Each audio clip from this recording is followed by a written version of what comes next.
Menurut FASB, aset merupakan manfaat ekonomis masa depan memungkinkan diperoleh atau dikuasai atau dikendalikan oleh suatu entitas akibat transaksi atau kejadian masa lalu. Menurut AASB, aset merupakan potensial jasa atau manfaat ekonomis masa depan yang dikendalikan dengan pelaporan entitas sebagai hasil dari transaksi atau kejadian masa lalu. Dan menurut IASC, aset adalah sumber daya yang dikendalikan oleh perusahaan sebagai akibat dari peristiwa masa lalu dan dari mana manfaat ekonomi masa depan diharapkan mengalir ke perusahaan. Selanjutnya, karakteristik aset. Yang pertama ada manfaat ekonomis. Aset harus memiliki nilai manfaat ekonomis di masa depan yang cukup pasti. Misalkan, seperti kas memiliki manfaat atau potensi jasa karena memiliki daya beli atau daya tukar dalam unit moneter. Objek selain kas lainnya harus memiliki nilai manfaat ekonomis yang dapat ditukarkan dengan kas, barang, atau jasa, sehingga dapat digunakan untuk memproduksi barang dan jasa atau dapat digunakan untuk melunasi kewajibannya. Yang kedua, dikuasai atau dikendalikan. Aset harus dimiliki dan dikendalikan oleh entitas. Namun, konsep penguasaan atau kendali lebih penting daripada konsep kepemilikan. Penguasaan di sini mengandung arti kemampuan entitas untuk mendapatkan, memelihara, menanam, menukarkan, menggunakan manfaat ekonomis serta mencegah pihak lain menggunakan manfaat tersebut. Yang terakhir, timbul akibat transaksi masa lalu. Aset harus timbul sebagai akibat dari transaksi atau kejadian masa lalu adalah kriteria untuk memenuhi definisi. Kepemilikan atau penguasaan suatu aset harus didahului oleh transaksi atau kejadian ekonomis yang telah terjadi. Yang kedua, pengukuran aset dan kos aset. Pengukuran aset. Pengukuran adalah penentuan angka satuan pengukur terhadap suatu objek untuk menunjukkan makna tertentu objek tersebut. Objek dapat berupa barang, jasa, dan benda atau konstruk lainnya. Yang dimaksud pengukuran adalah penentuan jumlah rupiah yang harus dilekatkan pada aset pada saat terjadinya yang akan dijadikan data dasar untuk mengikuti aliran fisik objek tersebut. Selanjutnya, sebagai aliran informasi, kos juga mengalami 3 tahap perlakuan akuntansi mengikuti aliran fisik, yaitu yang pertama, pengukuran, pengakuan, dan klasifikasi pertama kali pada saat terjadi. Untuk selanjutnya, seluruh kegiatan dalam tahap ini disebut pengukuran saja. Yang kedua, pencatatan. Berikutnya dalam rangka mengikuti aliran fisik aset berupa alokasi, distribusi, dan penggabungan untuk kepentingan internal atau manajerial atau untuk kepentingan biaya produk. Untuk selanjutnya, seluruh kegiatan dalam tahapan ini disebut penelusuran atau tracing. Yang ketiga, pembebanan ke pendapatan periode berjalan atau periode-periode yang akan datang. Biaya yang belum menjadi beban pendapatan atau biaya akan tetap melekat pada objek menjadi aset perusahaan. Selanjutnya, pengukuran harga perolehan aset. Pada praktiknya, perolehan aset adalah proses yang tidak terjadi begitu saja selesai dalam satu kegiatan, tapi terdiri atas serangkaian kegiatan, misalnya menempatkan order, menerima barang, meneliti kecocokan, mengangkut barang, mencoba barang, menyimpan atau menempatkan barang, dan akhirnya menggunakan barang tersebut. Besar kecilnya harga perolehan aset yang harus dicatat pertama kali sebagai pengukur suatu aset pada saat perolehan ditentukan oleh 2 hal, yaitu batas aktivitas yang disebut perolehan atau jenis penghargaan. Yang ketiga, dasar atribut penilaian aset. Berikut ini beberapa dasar pengukuran harga untuk transaksi atau kejadian perolehan aset dengan instrumen selain kas dan konsep dan teori yang melandasinya.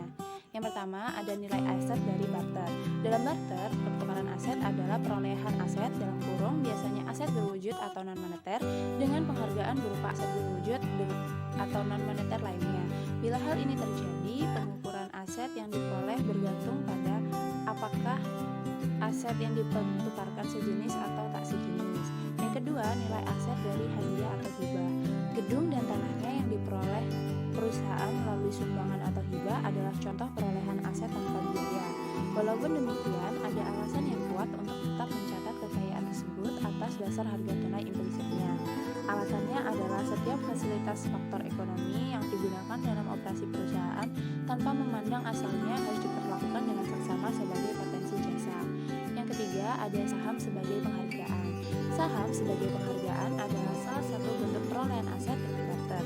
Dalam beberapa kasus transaksi yang menggunakan saham perusahaan sebagai perusahaan untuk barang dan jasa yang diperoleh.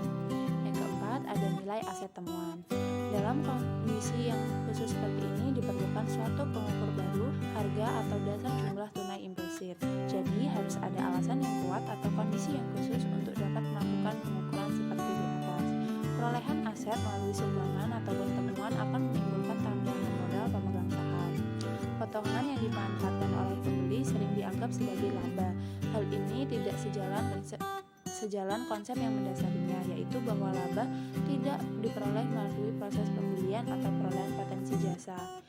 Oleh karena itu, sebenarnya setiap perusahaan sudah tahu pasti berapa harga yang sesungguhnya harus dibayar dalam suatu transaksi. Yang kelima, harga aset reorganisasi. Jika perusahaan mengalami reorganisasi, pengukuran harga harus didasarkan atas keadaan seakan-akan perusahaan baru berdiri. Jadi dianggap aset perusahaan adalah suatu kesatuan berbagai aset yang baru dibeli. Yang terakhir, nilai aset pembelian kredit. Dengan sistem kredit, nilai waktu uang menjadi faktor yang sangat penting dalam mengukur harga yang sebenarnya. Harga yang sebenarnya dalam transaksi kredit bukanlah beberapa nilai kontrak yang dilunasi dalam beberapa kali angsuran, tapi berapa harga yang sebenarnya pada saat transaksi. Baik, selanjutnya perkenalkan, nama saya Novita Dwi Susanti. Di sini saya akan menjelaskan mengenai konsep penilaian aset. Penilaian adalah proses penentuan jumlah rupiah suatu objek untuk menentukan makna ekonominya di masa lalu, sekarang, ataupun mendatang. Sehingga, jika unit moneter dijadikan satuan pengukur untuk menunjukkan makna ekonomi suatu objek, maka pengukuran disebut dengan penilaian. Tujuan penilaian aset. Karena aset adalah elemen pembentuk posisi keuangan sebagai informasi semantik bagi investor dan kreditor, maka tujuan aset adalah harus terpaut dengan tujuan laporan keuangan. Oleh karena itu, dasar penilaian aset akan relevan jika penilaian tersebut dikaitkan dengan aliran kas ke perusahaan.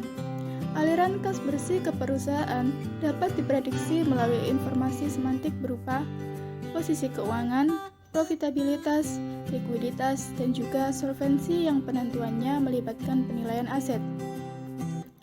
Jadi, tujuan penilaian aset adalah merepresentasikan atribut pos-pos aset yang berpaut dengan tujuan pelaporan keuangan dengan menggunakan dasar penilaian yang sesuai.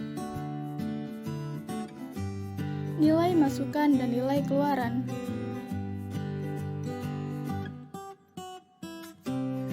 Selanjutnya, di sini saya akan membahas mengenai perbedaan nilai masukan dan juga nilai pengeluaran. Nilai masukan sendiri didasarkan atas jumlah rupiah yang harus dikeluarkan atau dikorbankan untuk memperoleh aset atau objek jasa tertentu yang masuk dalam unit usaha. Jika tujuan menyajikan arti aset adalah untuk menunjukkan aliran kas yang akan keluar dari unit usaha, maka nilai masukan adalah alternatif nilai keluaran untuk objek jasa bila memang tidak ada pasar objek tersebut. Selanjutnya, nilai keluaran didasarkan atas jumlah kas atau penghargaan lainnya yang diterima suatu unit usaha. Bila aset atau potensi jasa akhirnya keluar dari kesatuan usaha melalui pertukaran atau konversi. Secara umum, penilaian ini lebih terkait dengan aset yang tujuannya adalah dijual atau dikonversi menjadi kas dan bukan digunakan untuk aktivitas produksi. Terima kasih. Selanjutnya saya Kadek Suryana Latifah akan lanjutkan presentasi dari kelompok kami tentang prinsip penilaian aset menurut FASB. Prinsip-prinsip mengenai penilaian aset. Umumnya penilaian aset ini memiliki 5 prinsip. Yang pertama, historical cost atau jumlah rupiah kas atau setara kas yang dikorbankan untuk memperoleh aset tersebut, seperti tanah, gedung, perlengkapan peralatan pabrik, dan persediaan yang dilaporkan atas dasar biaya historisnya. Biaya historis ini tentunya disesuaikan dengan jumlah bagian yang telah didepresiasi atau diamortisasi dari aset tersebut. Kemudian yang kedua, cost, di mana beberapa persediaan disajikan sebesar nilai sekarang atau nilai penggantinya. Nilai sekarang atau penggantinya tersebut adalah jumlah rupiah uang yang dikeluarkan jika aset tertentu atau yang sejenis itu diperoleh pada saat ini. Jadi current replacement cost ini berdasarkan perkembangan nilai pasar dari aset tersebut. Kemudian current market value adalah beberapa jenis investasi dalam surat berharga yang disajikan atas dasar rupiah kas atau setaranya yang dapat diperoleh perusahaan dengan menjual aset tersebut dengan kondisi perusahaan yang normal.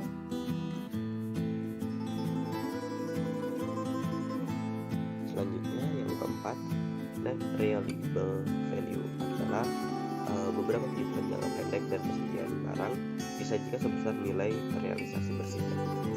Nilai realisasi bersih ini adalah jumlah rupiah kas atau setaranya dikurangi dengan pengorbanan atau biaya-biaya yang diperlukan untuk mengkonversikan aset tersebut menjadi kas atau setaranya. Jadi ketika sebuah aset ingin dijual kembali atau ingin dinilai kembali, biaya-biaya yang digunakan untuk mendapatkan aset tersebut dalam bentuk kas atau setaranya itu juga dibebankan melalui metode ini.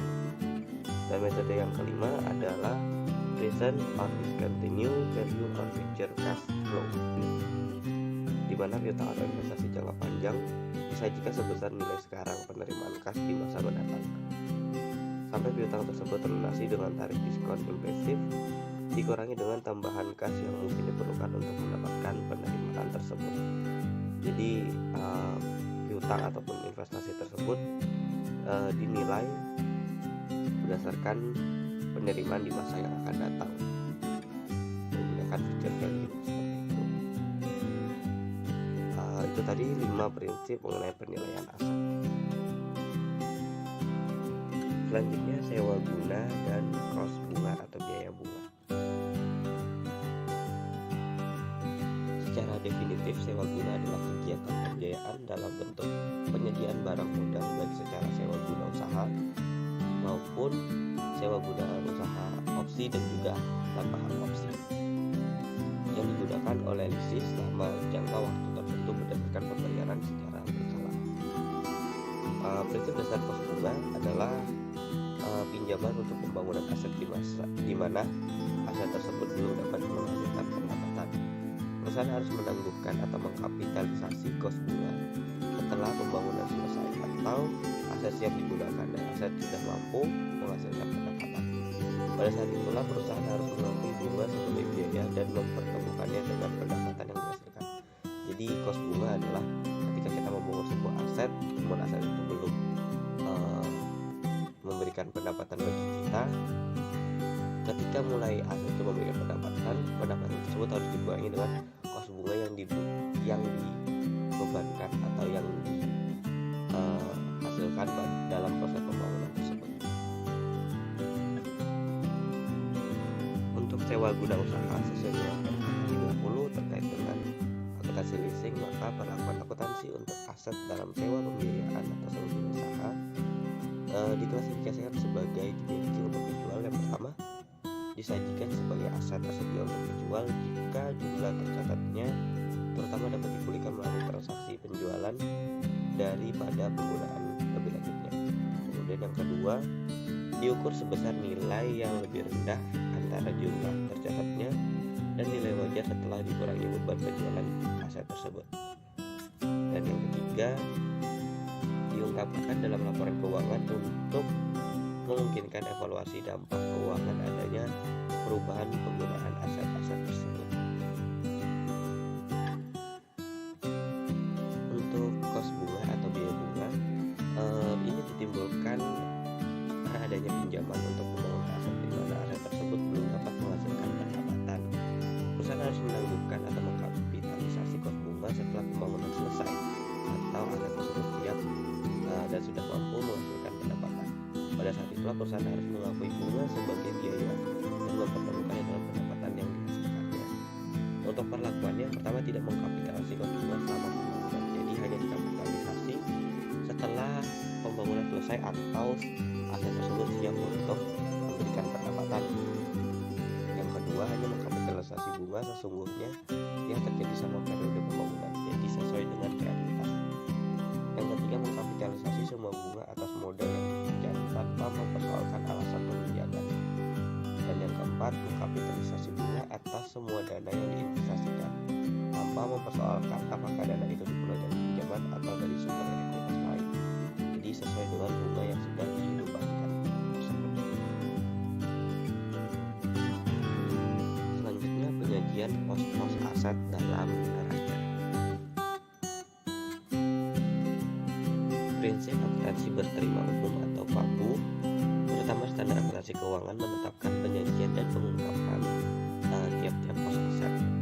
Pengungkapan dan penyajian pos-pos aset tersebut harus dipelajari dari standar yang mengatur tiap pos. Secara umum, prinsip akuntansi berterima umum atau PABU memberikan pedoman penyajian dan pengungkapan aset sebagai berikut.